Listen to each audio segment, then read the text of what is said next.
the writing. It feels very cold, but also like very curious at the same time. And you can like kind of tell. This sort of reminds me of Zhou Yuanjie, who's another Chinese writer I grew up reading.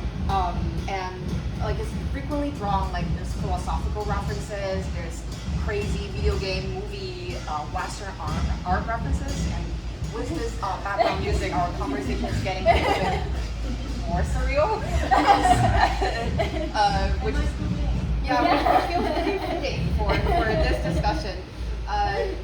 It's and I'm very surprised that like so Julia draws on a lot of references in Western philosophy, Western art like literature, Nabokov, Dostoevsky, Wittgenstein, these people, and this is not for Chinese literature, which is a field that like at least in the States is like still very much frequently associated with like government control and like certain narratives. This is very much like, what do you think like this Western references would translate to the Western readers?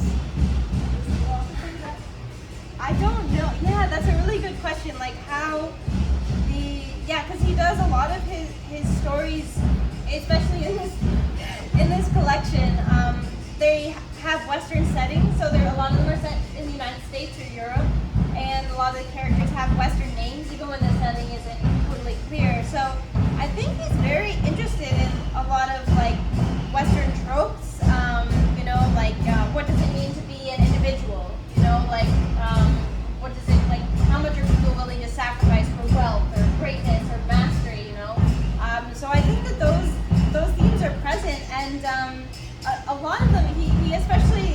I especially think of this one story, Notes on the Life of Mr. Fry, and Mr. Fry. So I'm not sure exactly where he lives. He was born in Seattle, so this is an American character, and he's a character that has many inventions, but all of his inventions are kind of serve no purpose in a way.